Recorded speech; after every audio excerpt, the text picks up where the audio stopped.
एक आतंकवादी घटना कश्मीर में हो गई जिसमें हमारी माताओं बहनों के धर्म पूज करके सिंदूर उजाड़ दिए गए।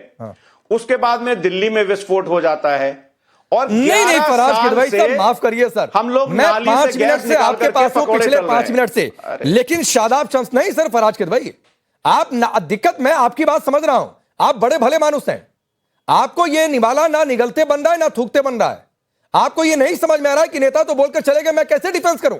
लेकिन शादाब शम्स, सवाल तो बहुत सीधा सा है, आप तो एक मुसलमान भी हैं, आप बताइए इसमें कहां से बांग्लादेशी मूल का आदमी पकड़ा गया, लश्कर का संदिग्ध है, लश्कर तैयबा का बांग्लादेशी मॉड्यूल का बताया जा रहा है, फिर भी ये कह रहे हैं कि निर्दोषों को फंसाया जा रहा है। राकेश भाई, मुझे ऐसा लगता है कि आज नीचता की सारी हदें पार कर दी हैं विपक्ष ने।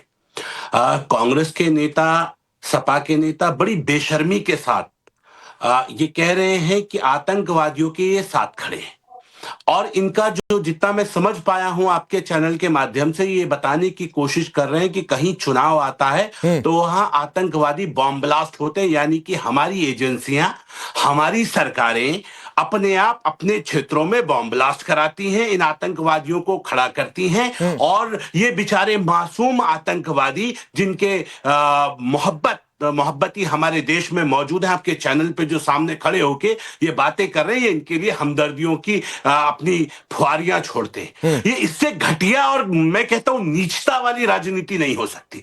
आज अगर आपके देश के लोगों के ऊपर सवाल खड़ा होता है, तब तो आप सवाल खड़ा करते ही थे कि देश के अंदर एक कुछ कंफ्यूजन हो रहा है। आज बांग्लादेशी, क्योंकि हम सब जानते हैं बांग्लादेश में कितनी तेजी के साथ आईएसआईएस एक्टिव हुआ, आईएसआई एक्टिव हुआ, जमाते इस्लामी एक्टिव हुई, और बांग्लादेश को अस्थिर करने के लिए, क्योंकि भारत से दुश्मनी करनी थी, तो कितनी नीचता पे गए। अगर कुछ लोग मेरा एजेंसीज मेरी सरकार की पकड़ती हैं और उसके ऊपर एजेंसीज के ऊपर हमारी पॉलिटिकल पार्टियों के नेता सवाल उठाते, मुझे लगता है कि इन्हें इस देश में रहने ठीक है। फराज किदवई बोलिएगा, एक बार जरा कांग्रेस का भी वर्जन ले लूं। राधिका खेड़ा भी स्टूडियो में आई गई हैं। अब अश्विनी मिश्रा साहब, आप भी बेगुनाही साबित कर दीजिए, आपको भी दे देता हूं जितना समय चाहिए। पांडे जी, मैं आपको वैसे तो आप बहुत प्रबुद्ध पत्रकार हैं, बट मैं आपको थोड़ा सा लॉ के बारे में बताना चाहता हूं। हमारा आर्टिकल 21 ऑफ कॉन्स्टिट्यूशन बोलता है कि हर कोई व्यक्ति प्राइमा फेसी बेगुनाह होता है। तो बेगुनाही साबित नहीं करनी पड़ती है, अच्छा, गुनहगार है ये साबित करना पड़ता है। तो आपका जो थॉट प्रोसेस है पहले उसको चेंज करिए। नहीं सर, मैं थॉट प्रोसेस नहीं चेंज करूंगा, मैं थॉट प्रोसेस नहीं चेंज करूंगा अश्विनी मिश्रा, मैं थॉट प्रोसेस नहीं चेंज करूंगा, और कम से कम वहां तो बिल्कुल चेंज नहीं करूंगा जहां पर देश की सुरक्षा की बात है। अगर एजेंसियों ने कहा कि ये संदिग्ध पकड़े गए तो मेरे लिए संदिग्ध ही हैं, और तब तक संदिग्ध रहेंगे। मेरा थॉट प्रोसेस यही है कि वो तब तक संदिग्ध रहेंगे जब तक वो बेगुनाह या दोषी साबित ना हो जाए। मैं संदिग्ध ही मानकर चलूंगा। ये आपकी पॉलिटिकल कंपल्शन है कि जितने नाम मैंने लिए, मोहम्मद मिजानुर रहमान, मोहम्मद सफायत हुसैन, मोहम्मद जाहिदुल इस्लाम, मोहम्मद लिटन, मोहम्मद दुजल, उमर रबीउल इस्लाम, उमर फारूक, ये आप बेगुनाह मानकर चलिए। ये आपकी राजनीतिक मजबूरी हो सकती है, मैं नहीं मानूंगा। मैं आपको सिर्फ एक आर्टिकल 21 ऑफ कॉन्स्टिट्यूशन, ठीक है सर, आप मेरे थॉट प्रोसेस की बात कर रहे थे, मैंने अपनी थॉट प्रोसेस बता दी कि एजेंसियों ने कहा कि संदिग्ध है, लश्कर तैयबा बांग्लादेशी मॉड्यूल के ये लोग हैं, मैं उन्हें यही मानकर चलूंगा, संदिग्ध ही मानकर चलूंगा। आप बेगुनाह मानिए। संदिग्ध बोल सकते हैं, गुनहगार नहीं।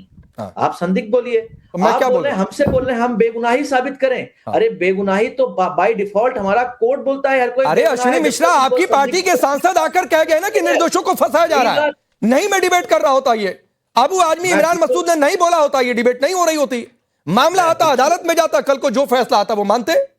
किसने कहा था कि बोल दीजिए? मैं आपकी बात पे आ रहा हूं, जो फैसला होता मानते, बट जो सरकार की नियति है उस पर बार बार सवाल उठता है। ठीक है। गुजरात बॉम्बे के 1994 केस में 11 लोग 25 साल बाद छोड़े गए। ठीक है। उनके जो 25 साल जेल में काटे गए हैं, उसका जिम्मेदार सरकार की नियति पर सवाल रहता है। यस यस, ये सवाल उठेगा।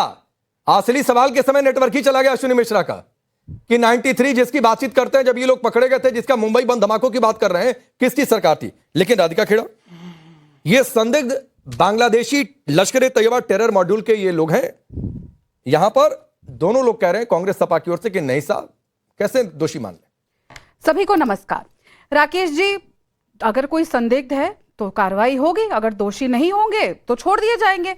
अब हमारी पार्टी का और हमारी सरकार की, भारतीय जनता पार्टी की सरकार की एक जीरो टॉलरेंस पॉलिसी है अगेंस्ट टेररिज्म। हम डॉक्टर मनमोहन सिंह की या उससे पहले की कांग्रेस की सरकारें नहीं है कि घर में घुस के आके आतंकवादी हाहाकार मचा के जाते थे, उसके 12 दिन बाद एक स्टेटमेंट आता था कि there will be zero tolerance, कुछ नहीं करेंगे, और फिर वापस बैक टू स्क्वायर वन। हम कहीं बाहर नहीं जा सकते थे, कहीं भी जाते थे बॉम्ब के स्केयर्स के। यहीं पे आप नोएडा स्टूडियो के पास जो नियरेस्ट मार्केट है अट्टा मार्केट, वहीं पे देख ले, आपको याद होगा जब कांग्रेस की सरकारें थी तो लाउड स्पीकर पे बजता था कि कोई अज्ञात वस्तु ना उठाएं, ये हर जगह होता था। लेकिन यहाँ पे अश्विनी मिश्रा साहब आर्टिकल 21 की दुहाई दे रहे थे, शायद आर्टिकल 21 बोल रहे थे, मैं उस वक्त अंदर आ रही थी। अब वो कह रहे हैं कि आप तब तक दोषी नहीं है, ठीक है, पर ये कौन सा आर्टिकल था अश्विनी साहब जिसमें ये कहा गया था कि पाकिस्तान से जो लोग मुंबई अटैक के समय यहां आए थे उनको ये प्रूव किया जाए कि वो हिंदू है और आरएसएस के हैं? आपको याद होगा जब 9/11 का केस हुआ था, 26/11 का सॉरी केस हुआ था, तो कसाब को किस तरीके से, चाहे वो दिग्विजय सिंह हो, चाहे कांग्रेस के बड़े बड़े नेता हो, भाई उसके हाथ में कलावा है, वो तो हिंदू है, हिंदू आतंकवाद है, आरएसएस का है। आपने हर रोज पाकिस्तानी को, हर रोज टेररिस्ट को हिंदू बनाने का काम किया था। जब कन्हैया लाल के साथ इतनी बड़ी घटना हुई थी तब भी आप लोगों के मुंह में दही जम गई थी, क्योंकि आपका वोट बैंक चरमरा रहा था। आज भी अपने वोट बैंक के लिए ही आप सब कुछ करते हैं। याद होगा पठानकोट की इसलिए मैं बात कर रही हूं क्योंकि नया मामला है।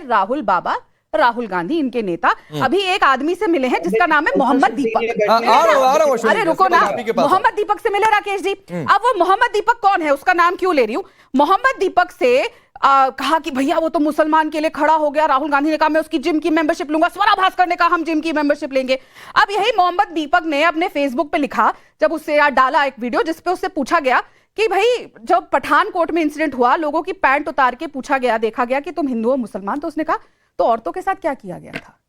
वो मोहम्मद दीपक पहलगाम में जो हुआ था कि कपड़े उतार के महिलाओं के साथ भी ऐसे किया था, ये उसका जवाब था। ये नहीं बोला कि वो गलत था, उसको तो राहुल गांधी गले लगा रहे, वो सीन देखा था ना ऐसे गले लगाते हुए। राधिका खेड़ा जी ऐसे बातें कर रही हैं कि जैसे इनकी सरकार में बिल्कुल राज चल रहा हो। जीरो टॉलरेंस पॉलिसी की बात की राधिका जी आपने, आप बस इतना बता दीजिए कि ऑपरेशन सिंदूर अभी ऑन है कि नहीं है, क्योंकि आपकी जीरो टॉलरेंस पॉलिसी के तहत आपके विश्व गुरु प्रधानमंत्री जी ने कहा था कि कोई भी भविष्य में एक वार माना जाएगा। शरीफ है आपके पास, शरीफ आपके प्रधानमंत्री या जिनपिंग है आपके प्रेसिडेंट, कौन है आपके तो प्रधानमंत्री नरेंद्र मोदी जी नहीं है, तो या तो आप चाइना से या पाकिस्तान से सूट नमक स्वाद अनुसार ले लीजिए। राधिका जी बस इतना बता दीजिए कि ऑपरेशन सिंदूर अभी ऑन है या रोक दिया गया है? क्योंकि प्रधानमंत्री जी ने कहा था तक ऑन है जब तक पाकिस्तान अपना दुस्साहस खत्म नहीं करेगा। घर में घुस के मारा था, और याद है ना राहुल गांधी ने क्या पूछा था, क्योंकि आप ऑपरेशन सिंदूर पे जा रहे हैं, सवाल पूछा था आपने, अपनी खुद की आर्मी पे विश्वास नहीं किया था, और ट्रंप पे विश्वास करने वाले लोग अब ना पूछे ऑपरेशन सिंदूर के बारे में। Back to the point. मैं अजहरी साहब से भी एक टिप्पणी ले लूं, फिर फराज भाई आपके पास आता हूं। अजहरी जी, 8 में से 7 लोग बांग्लादेशी मूल के। या तो मैं डिबेट मुझे जवाब देने दिया जाए, नहीं तो सर मुझे लगा आपने बोल लीजिए, 30 सेकंड और बोल लीजिए, आपको बोला 30 सेकंड इंतजार कर लेंगे। राधिका जी मुझे नहीं बोलने दे रही हैं। मैं सिर्फ इतना जानना चाह रहा हूं, बात की जीरो टॉलरेंस पॉलिसी का मतलब था, मोदी जी ने कहा था कि कोई भी act of terror act of war माना जाएगा। दिल्ली में ब्लास्ट हुए, मोदी जी भूटान चले गए, वो एक्ट ऑफ टेरर। अच्छा सुनिए, आपके हिसाब से अश्विनी मिश्रा, आपके हिसाब से आप सुनिए ना, आपके हिसाब से मोदी सरकार की जीरो टॉलरेंस की पॉलिसी नहीं है।